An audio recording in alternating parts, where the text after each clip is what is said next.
Baik pemirsa Setia TV, terima kasih masih terus bersama kami. Di segmen ketiga ini kami sudah memilih beberapa pertanyaan yang akan disampaikan kepada Profesor ya Prof. Tadi juga ada beberapa pertanyaan yang sudah kita ambil nih Prof. Terutama pastinya pertanyaan tentang PPDB dan juga bagaimana masyarakat melihat fenomena yang terjadi saat ini carut marutnya PPDB dan juga adanya anjuran untuk sekolah hybrid. Pertanyaan pertama ini ada penonton kita yang menanyakan bagaimana pemerintah melakukan pemerataan kualitas pendidikan di Indonesia. Ya, kalau kualitas pendidikan sebenarnya standarnya udah ada ya. Tinggal memang kewenangan-kewenangan ya di daerah ini kan kewenangan penerimaan guru dan lain-lain. Tentunya ini juga menjadi salah satu upaya ya. Guru itu memang sekarang juga kan masih persoalan ya terkait dengan guru-guru honorer yang sekarang sudah ada gitu kan. Terus kemudian juga sarana prasarana sekolahan juga kan harus difasilitasi. Kemudian juga terkait dengan kurikulum. Ini kan kurikulum sering berubah-ubah juga kan menjadi salah satu dapat membingungkan dan bisa meningkatkan itu kan kualitas daripada pendidikan itu sendiri gitu. Karena berubah-ubah kurikulum itu juga sangat mengganggu proses perjalanan pendidikan itu sendiri. Karena yang ini belum selesai, ini udah diganti lagi seperti itu kurikulum, itu juga sangat mengganggu. Nah, menurut saya itu diantaranya itu, kemudian juga tentang kualitas dari guru itu sendiri. Sekarang kan sudah ada kompetensi ya, sertifikasi buat guru itu juga sudah bagus.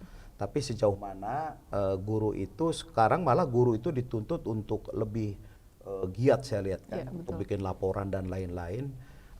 Meskipun itu sedikit mengganggu ya aktivitas guru, jadi guru itu lebih kepada persoalan-persoalan administratif akhirnya kan gitu. Tidak bagaimana dia caranya mengembangkan model pendidikan gitu kan, terus bagaimana dia caranya mengimplementasikan gitu kan.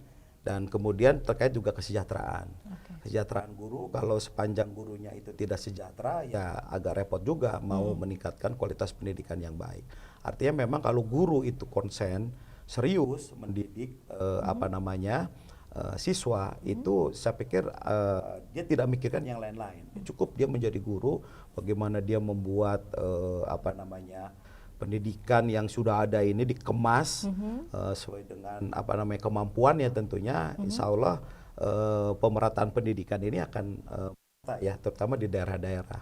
Kalau di Jakarta itu kan juga banyak kebutuhan akan pemerataan pendidikan. Kalau memang dirasa orang tuanya itu kurang, itu orang tuanya memaksakan anaknya supaya ikut les, bimbel dan lain-lain lah itu kan, bahkan mengundang guru. Tapi tidak semua itu bisa dilakukan. Betul.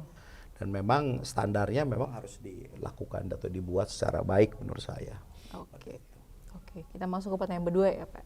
Pertanyaan kedua ini, PPDB sekarang itu kan banyak kecurangan yang dilakukan oleh pejabat atau ASN juga.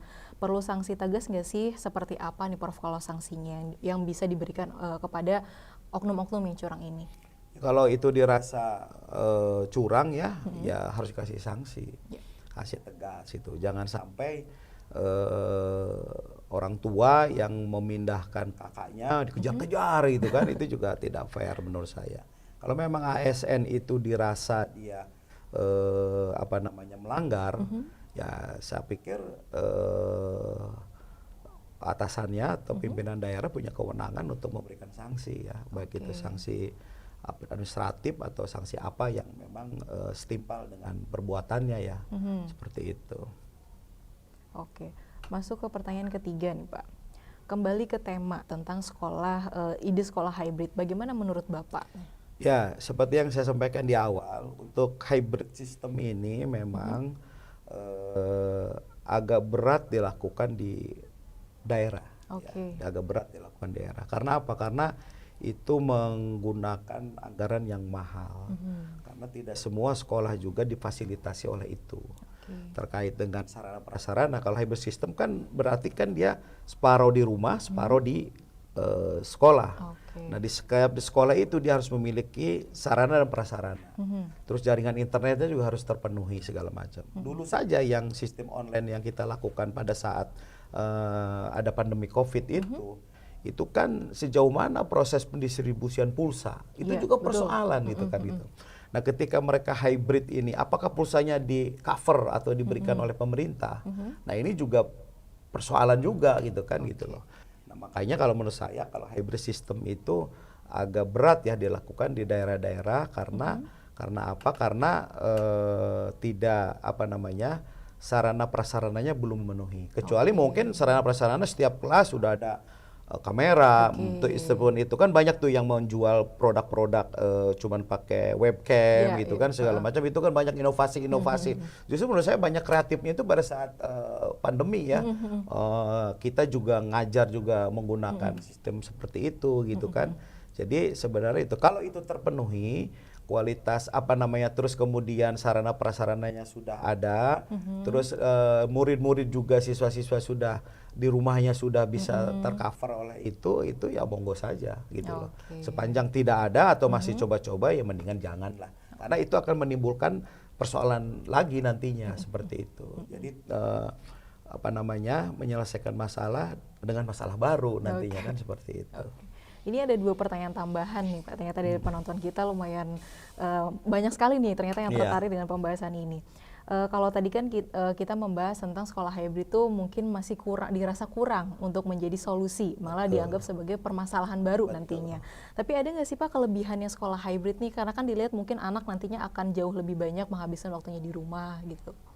Iya, memang ada plus minus ya semua itu kan gitu. Kalau ketika kita hybrid, kita tidak bisa sepenuhnya mengontrol anak di sekolah. Jadi transformasi pengetahuan yang disampaikan oleh guru itu kan juga tidak utuh, gitu kan. Bisa aja sambil tiduran, gitu kan. Itu banyak terjadi bahkan. Sekarang ini masih ada beberapa sekolah yang melaksanakan hybrid ya, terutama kuliah itu kan. Belum mandi dia segala macam gitu kan udah nongkrong di komputer gitu kan kalau punya komputer kalau nggak punya komputer pakai handphone ya itu juga kan besar persoalan itu juga agak bukan persoalan yang mudah ya itu sulit itu ininya kecuali kalau yang di offline wah dia seragam menggunakan seragam meskipun yang di offline juga pakai seragam juga kan tidak boleh di off cam katanya kan itu tapi faktanya sulit juga menghindari itu karena guru juga tidak bisa sepenuhnya monitor kan betul. gitu loh seperti itu. Oke, dan yang terakhir nih Pak pertanyaannya. Jika usulan hybrid yang diajukan oleh PJ Gubernur Banten terrealisasikan, apa aja nih Pak yang harus dipersiapkan oleh orang tua, mungkin guru-guru juga di rumah? Ya, yang pertama adalah sarana prasarana dilengkapi. Oke. Ya kan, misalkan kalau Banten kan APBD-nya besar ya untuk pendidikan itu kan. Nah, sarana prasarana harus dicukupi. Itu sampai setiap kelas itu. Jadi ada berapa kelas ada berapa sekolah, berapa kelas di sekolah itu yaitu harus terpenuhi ya. Jadi jangan sampai ini pinjam dari kelas ini, pinjam dari kelas ini. Itu juga persoalan baru kan gitu loh. Betul. Nah, terus sejauh mana si siswa ini memiliki sarana prasarananya? Aku yakin tidak semua punya laptop. Ya kan, apalagi kelas SMP, ke SMA. SMA pun tidak semua punya laptop, kecuali rata-rata yang kuliah ya. Nah, terus kalau tidak punya laptop, misalkan dia pakai handphone misalkan. Apakah handphonenya sudah masuk kategori Android atau tidak? Betul. Itu juga persoalan. Setelah itu terjadi, apakah pulsanya dipenuhi atau tidak? Nah, itu persoalan. Kalau pemerintah Banten sudah memenuhi itu, mungkin tidak ada masalah untuk melakukan hybrid ya. Yang penting sarana prasarana dulu. Kita ini kadang-kadang senang uji coba. Uji coba dulu. Gini kelemahannya baru kita ini. Ketika ada kelemahannya tidak dilaksanakan juga kan itu. Seperti itu. Itu yang mungkin harus dilakukan oleh pemerintah ya. Kalau memang semangatnya mau hybrid ya monggo-monggo saja kan gitu. Terus payung hukum. Apakah payung hukum itu sudah membolehkan untuk sistem hybrid itu gitu. Karena di perkuliahan aja saat ini kan sudah tidak menggunakan hybrid juga kecuali memang kelas online yang memang punya izin khusus seperti itu. Mungkin kelas-kelas karyawan kelas gitu ya itu Pak? ada kan karena kan ada sekarang kelas online khusus 100% online ada seperti itu tapi menggunakan izin khusus. Nah, saya nggak tahu untuk sekolah ya apakah tetap juga terkena sistem ini atau memang harus ada kebijakan baru dari pemerintah. Oke. Karena kalau kita melanggar juga itu juga tidak mendidik juga sama Ya, halnya betul. dengan itu. Baik. Nah, terus kemudian SDM terakhir, oke. apakah guru-gurunya juga sudah dilatih atau sudah terbiasa dengan sistem itu gitu? Kalau itu sudah ya go ahead, jalan aja kan gitu. Semuanya akan berjalan Semua dengan akan baik. Ya? berjalan dengan baik kan. Oh. Kan masyarakat nanti yang menilai ya, Mm-mm. seperti itu. Oke, baik. Mungkin closing statement-nya nih Pak tentang tema yang kita bahas hari ini. Closing statement saya terkait dengan PPDB ini adalah marilah kita sama-sama melakukan kontrol terhadap PPDB ini. Kalau memang ada yang misalkan dirasa ganjil, ya Bapak Ibu tidak usah sungkan-sungkan untuk menyampaikan atau melaporkan ini. Ini untuk perbaikan kita semua. Ini untuk mendidik adik-adik kita juga, mendidik anak-anak kita agar anak-anak kita juga bisa mendapatkan fasilitas pendidikan yang baik. Baik, terima kasih Prof. Sudah Sama-sama. bergabung bersama kami di Aduh, Bincang hari ini. makasih Tentunya juga. sudah menjawab pertanyaan dari para penonton juga yang sangat antusias ingin menanyakan mungkin kekhawatirannya tentang PPDB ini. Baik, terima kasih Dok. Hari ini kita sudah bersama Profesor di 3 segmen. Tentunya terima kasih kepada pemirsa setia Sultan TV untuk setia bersama kami di Bincang hari ini. Kami beserta kru yang bertugas pada hari ini pamit mohon undur diri. Wassalamualaikum warahmatullahi wabarakatuh. Waalaikumsalam.